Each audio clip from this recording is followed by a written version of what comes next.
Welcome to the other Discovery Show, the podcast that's not about podcasts. It's the bonus show from the Podcast Discovery Show, and it's about all the other things we discovered throughout the week. I'm Kirk. And I am Zach. And I discovered something that I think is very exciting. I read, I bring up space a lot because I find it very exciting in general. I love space. But NASA is starting the planning of putting a nuclear power plant on the moon. What? And by their planning this, the goal is to have this ready to be put on the moon by 2026. So they are about to start putting out proposals now. They're going to start reaching out to industry experts on building a self-contained nuclear fission reactor. And what they want to do is build it on Earth. They want to test it on Earth for about a year to make sure that it's all good. And then it needs to be able to be packed up and launched to the moon.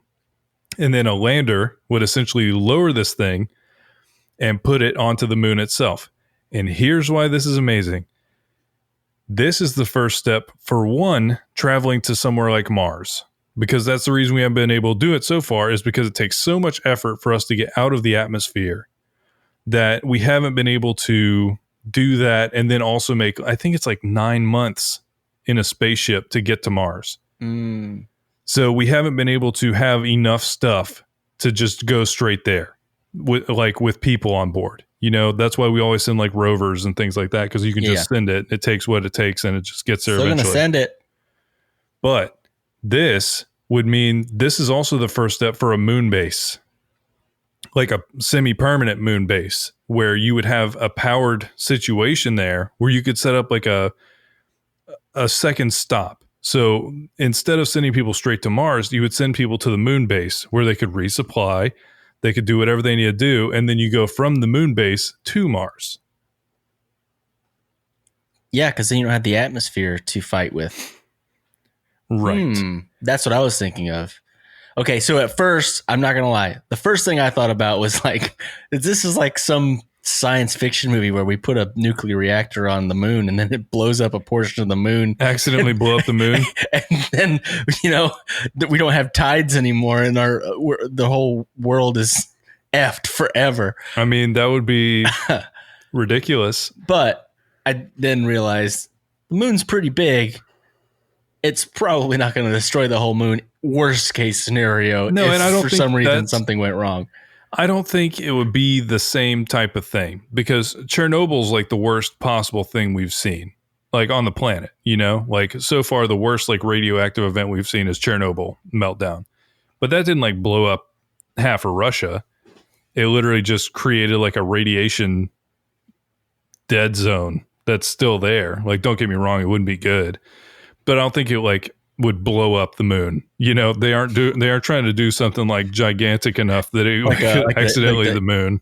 The like evil villain, that's their thing, is they want to blow up the moon. Yeah, they're not trying to make a Death Star. What they're trying to do is just have enough power from this thing to power an outpost, because then we can start running long-term testing on the moon. We can start having that like kind of waypoint to doing other things. And so it just is really interesting to hear that like some of this stuff that, and that's not that far away. 2026 is not that far away. And I feel like the reason I'm so interested in all the time is because it's like these things were like science fiction for so long, you know, like moon bases and going to Mars and things like that. But now it's not like people thinking like, oh, science fiction, what could maybe be 100 years in the future? We're talking about this decade. They want to do this. We're talking about these types of missions could be planned very, very soon. It's not something of like fiction and science fiction now. It's something that's like just science. It's just where we're at. And so it's crazy to me and awesome. Yeah, we had a launch the other day and I went and I wanted to watch it from my backyard, but there was too many clouds and I couldn't see it. But we still watched the live stream. I love how they're live streaming it now. Like you mentioned that last week, I believe. I love how they're live streaming it all the time on Twitch now. Well, they live stream it on multiple platforms, but it's great. I love it. One thing this article also has is literally a section devoted to, is a nuclear reactor safe on the moon? And nuclear energy has been used in space numerous times before. Atomic energy has been operating on the moon since the flight in November of 1969 of Apollo 12. And it was the first use of electrical power system on the moon. And essentially, they have used... There was nuclear power in that? Mm-hmm. I didn't know that. That's crazy. And there's also, like, we shouldn't be polluting space with nuclear waste. Know that almost every single space mission you've ever heard of has used radioisotope thermoelectric generators, which have plutonium-238 as their electricity source. And so it would probably be a combination of nuclear power, solar power, and batteries. And then you would essentially have a lot of redundant power systems. And you could essentially set up long-term people staying on the moon. It's no longer just some weird thing we're thinking about. It is happening. So just pretty crazy. No, that is amazing. My first discovery is about what we grew up on, Zach. It's about Flash games and Flash animation. Oh, the classic. Yes. So Homestar Runner. Yes, Homestar Runner, Peanut Butter Jelly Time, The End of the World, or whatever it's called. I'm lit tired. I think it's called The End of the World. So the Internet Archive is now preserving Flash games and animations. It's from an article from The Verge. The Internet Archive is a nonprofit digital library known for the Wayback Machine. I think that Josh brought a discovery about the Wayback Machine way back, Mm-hmm. a while back. Way back. Way back. But it's recently announced that it will now preserve Flash animations and games ahead of Adobe's planned demise for the defunct web software at the end of this year. Oh, I didn't realize they were killing it. I mean, I didn't either. It's not highly used at this point. The archive will emulate the content so it plays as it used to, preserving critical elements of early internet culture for browsing that can no longer run them. The Internet Archive says you can already browse over 1,000 games and animation that it saved, including classics like Peanut Butter Jelly Time and All Your Base Are Belong to Us. I had to ask Zach about that one. We've been playing Raft, and apparently that's what that code is, like those numbers. It's code for All Your Base Are Belong to Us. And I didn't know what that was from, but Zach knew the reference. That's quite the gaming Easter egg. Yes. But I love how they're going back and trying to save. I mean, literally, it is something that we grew up on. Like, that was the thing back in the day. Flash was the early internet animation. Do you ever think about what the early internet was? It was so, like, different. It's just looking at pictures, like YTMND, Flash videos, Flash games, and, like, instant messengers. That was like all we had to do. I remember when YouTube came out, that was a good time. There was video now. Yeah. I don't think I was on YouTube early. Like, I don't think I remember adopting it early. I remember like E-Bombs World and all these, Flash players. And I do remember Homestar Runner. I loved Homestar Runner. I'm Homestar 1-0. Homestar 1-0. I loved him so much. And yeah. I do miss some of those amazing Flash videos, and I'm glad that they will forever be encapsulated so that I can show my children and my grandchildren. My Steam name is a Homestar Runner reference because I made Steam when I was in like 8th grade. And so I don't think there's a way for me to change it. So it stays there, and it's ridiculous. It's ridiculous when I'm not telling everyone because I don't want people to steal my Steam. But it's a Homestar Runner reference, and it's goofy. And it's crazy because, like, literally, like, I feel like Apple is the one that killed Flash. Like, it literally did. Like, in 2010, they announced that there will be no Flash compatibility on any of Apple's stuff. And then it was like, well, okay, everything's this got is pointless then. Yeah, yeah. Says in the years to follow, Adobe decided to end support for Flash on mobile. Not long after, Chrome, Edge, and Safari chose to default to HTML5 whenever possible, leaving the old standby to rot. So apparently, this is the year that it will die. R.I.P. Flash. R.I.P. R.I.P. You were very important. So I discovered something that is interesting and adorable. So the title of the article is The Secret Social Lives of Giant Poisonous Rats. And these are African crested rats that look like raccoon guinea pig skunks. And they look... That's a lot of that's a lot of different words. I'm gonna post it. Raccoon guinea pig skunks. This is another one of your Dr. Moreau concoctions. Let's see. I mean, look at it and tell me if you think that's a good description, because that's what it looks like. I mean, you're not wrong. It looks like a guinea pig's face on a squirrel skin body, but with the stripes of a raccoon. Yep. So the African crested rat is not particularly scary. They look adorable and fluffy, and I would love to pet one. Mm-hmm. But it is one of the only, I think maybe the only mammal that sequesters poison, which means it takes it. And so what they do, and this is something that people in Africa had assumed it was poisonous for a very long time. People always kind of get the idea. I'm sure somebody tried to eat one and was killed because they have essentially... So they eat something that's poisonous and then they hold it in their bodies? No, they put it on there. So it is, it's the only mammal known to sequester plant toxins for chemical defense. And so they have them a type of poison that is so lethal it can kill an elephant, and just a few milligrams can kill a human. What? And, dang. And so essentially they think this is a defense mechanism, because if anything even bites it, it can kill them. Because what they do is they eat or chew up the bark and the leaves of Acanthera shimpiri.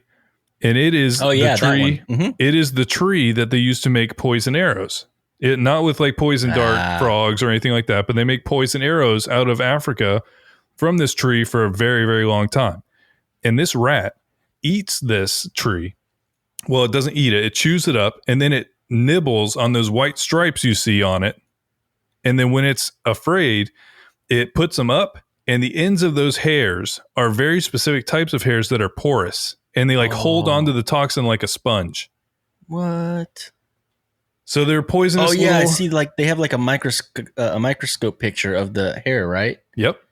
I didn't know that's what that was. And so those are those like a honeycomb. Yeah, their little hairs will hold all that poisons in there. And so apparently these are also very tough to find because they like to live in trees. So they started setting up traps because they wanted to find out more about them. A tree gerbil skunk It squirrel. didn't work for a long time. They said they had to switch to smelly foods like fish, peanut butter, and vanilla, and that got them. Out of 30 traps, they got 2 animals. They got a male and a female. And that was apparently the next part of this was like, then they realized how social these little guys are. So they put the 2 rats together in the enclosure, and they started purring and grooming each other, which is a big surprise. That's Everyone awesome. we talked to thought they were solitary.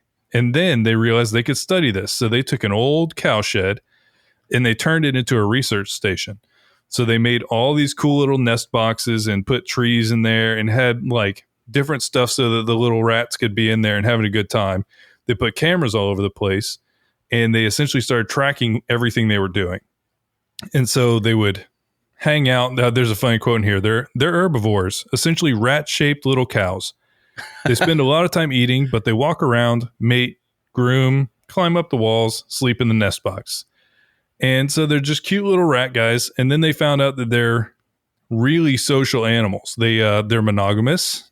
They have a long lifespan. They take care of their children or their babies for a really long time. And they will essentially have like family units where they're very, very like connected. And then they make a lot of noises. They have a lot of little noises that are specific for like communication. What does it sound like, Zach? I don't know. Can you give me an idea of what you think it sounds like? I have no clue what it sounds like. I think it probably sounds like a wildebeest. Oh, yeah, okay. That makes sense. That makes sense. But then they started trying to track how they would use the poison. Like, is it something that's like they always are applying poison or everything like that? Every once in a while, they would. Not every single time, but every single rat they like gave the leaves and branches of this tree to did at one point do it. They chew it up, they mix it with spit, and then they lick onto their special hairs that have the pores in them. And so then they're just dosed with poison. But they don't do it like every time. But yeah, and it was apparently like a whole myth that they were even poisonous or that they were using these trees to become poisonous because they didn't understand how they did it. So all of this is new information entirely. And the poison, I read a little bit about this because they used it for poison arrows. It causes you to have a heart attack. What? It causes like heart palpitations and like you eventually will die of cardiac arrest. So they're very poisonous little guys. If they take them out of their access to poison trees, can you like give them a bath and then keep them as a pet? Because now they're not poisonous anymore. In theory, you could essentially give them a good wash with some Dawn dish soap, and they will come back not poisonous, is I think the hope. Yeah, because they do look very cute, and now I want one. They do look adorable, and they're self-defense pets. Self-defense pets. But like then, if you touch this, you're poisoned. I found this is probably one of my favorite discoveries I found in a long time because I just think it's fascinating. And I don't know when I learn of something that's a long tradition in a country or something like that I've never heard of, just like the tomato one we talked about on the PDS. I love stuff like that. So I learned about a tradition in Budapest called, and I'm gonna butcher it, but I'm gonna say it with confidence, Lomtalanitas. Lomtalanitas. It is a thing that they do every spring or in early summer, and basically throughout all of Budapest and in each district in Hungary, they have this thing where everybody is allowed to bring all of their junk to the street. All of it. No matter what the size is, no matter what it is, you can just bring all your stuff that you want to get rid of. It's basically like, okay, you want to spring clean your house? All right, bring all your stuff to the curb. This is when we're going to come by and we're going to pick it all up. But they tell them ahead of time so that people can put it on the curb. And then it becomes this giant like rummage sale, but where everything's free. And so there's literally puts somebody else's junk in their house instead of your junk. Exactly. But I mean, they talk about literally people will go to this once a year, get enough stuff, like they've made this their profession. And then they will literally sell this and live off of that income the rest of the year until the next one. That is kind of awesome, actually. But it is fascinating. It's a really good article. Everywhere. By the way. It's crazy. I will say, and they talk about how it does look like a post-apocalyptic, like Mad Max scene. There's just trash everywhere for a few days, but it dates back decades. Lomtalinateras is simple. I say it different every time. I know. I was about to say it's evolving in concept, but complex in societal interaction. At least once a year, residents of each Budapest district receive notice that they can throw away unwanted objects of almost any size and material by carting them down to the sidewalks in front of their buildings before Lomtalinateras Day. After tons of trash pile up throughout the neighborhood over the next few days, city workers laboriously pick up the motley debris in a fleet of trucks and life goes back to normal. But during this period, when the unwanted items lie up for grabs on the street, a temporary sensation of lawless disorder reigns as opportunistic citizens from across the city descend into La Malatatanas pyramids in search of whatever valuables they may find. So it turns into the Purge for a second, or Black Friday mixed with the Purge. Yes. Where like when Black Friday was actually a thing, when you would like wait, and then they'd open the doors and everybody'd run in. Yeah, definitely. They talk about how like, okay, if you want to do this, be very careful that there's no one around that may have made like a pile of this is my keep stuff, because you might get beat the crap out of because people are going through it and making a pile of, okay, this is what I'm going to take. And it sounds and if like you accidentally take it from their pile, they're gonna freak out on you. I love this because I guess that the writers of this article went on the last day of this recent one. Says within the first few moments after passing some square, we encountered a fellow violently chopping a piece of old furniture with a lumberjack's axe, apparently just to remove the metal screws and hinges holding it together. This type of intimidating incident is anything but atypical for Lantalanetanas days. Did I hear an empanada in there? Yes, maybe not.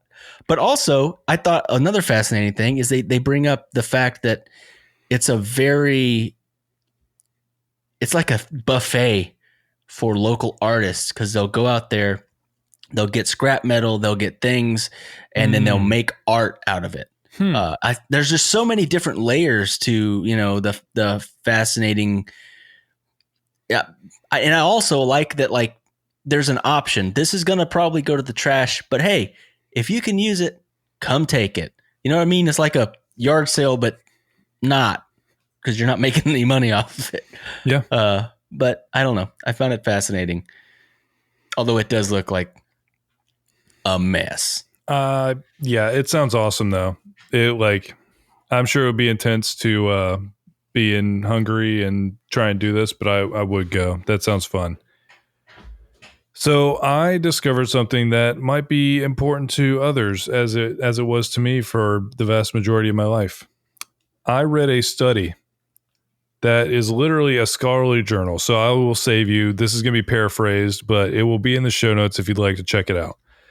But this is a literal study that they did about procrastination. So they tried to figure out why people procrastinate. They tried to figure out what the effects of that were. And they try to figure out ways to help you. Zach's going to tell us about an article about how procrastinators are the smartest, most intelligent, most creative people. No, definitely not that. I'm just kidding. I'm going to tell you about the fact that procrastinators, for the most part, procrastinate not out of laziness or poor time management. It's because of the negative emotions around a task. It's either like dreading doing it, having anxiety about doing it, being bored or stressed while you're doing something. That's why a lot of times school will do it. So like when, for me, definitely in school was the worst I've ever been with procrastinating, because I wouldn't do it until the morning of. And I think that was mostly because I was like bored / I just didn't feel like I wanted to do it. But then there was sometimes like, if it was like a really tough class or like something that you felt like almost like defeated in, that would really make it so that you would procrastinate. And so they literally look into a lot of people when they're procrastinating. It's not at all that they're lazy or don't want to do anything. It's that they are afraid of that failure, or they're afraid of even the potential of failure, or it's something they failed before and they don't want to do it again. So there's a lot of, it basically comes down to procrastination is like you're dealing with an emotional issue related to a task. And one of the best ways to try to kind of change how you're viewing it is you try to figure out, instead of looking at the anxiety or any of the negative emotions that come with whatever you're about to do, try to figure out the long game on it. Try to figure out the plus sides, the things that are going to be beneficial to you, even if it's just like a silver lining, like a little thing that can just help you see it in a different light will make it so that you're not as likely to procrastinate. Fascinating. I do procrastinate on some things, and I think it definitely can reflect. I think I could definitely relate to it being something that I'm not wanting to do.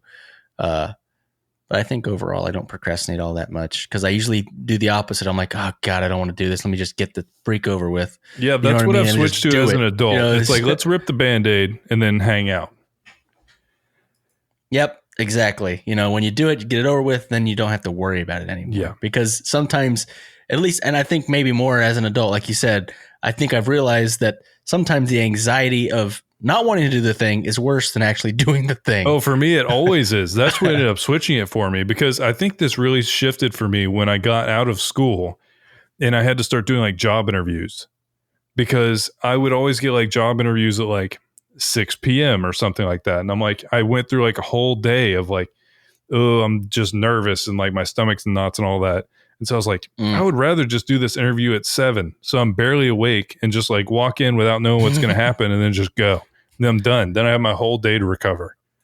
Yeah. So yeah, I think just as an adult, I've shifted away from wanting to put off things. And it's like, if I really don't want to do it, a lot of times I'm just like, okay, we're just going to do that right now, so I don't have to think about it anymore. Samesies. All right, guys. Thank you so much for tuning in to the Other Discovery Show. We do record this live every week on Twitch, twitch.tv/podcast Discovery Show at 8 p.m. Eastern Standard Time.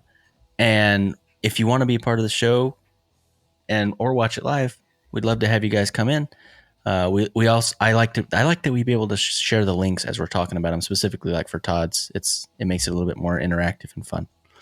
Yeah, it definitely is really fun being able to get some feedback as we're recording. It's something that we had wanted to do because we thought it would be fun to listen to a show and be able to talk to them directly if they think of something. So it's been really fun to do, and we hope that you'll stop in sometime and say hello.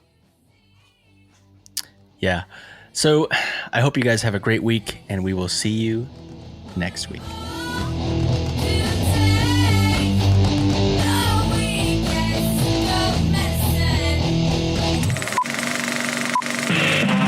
This was a podcast from the Podfix Network.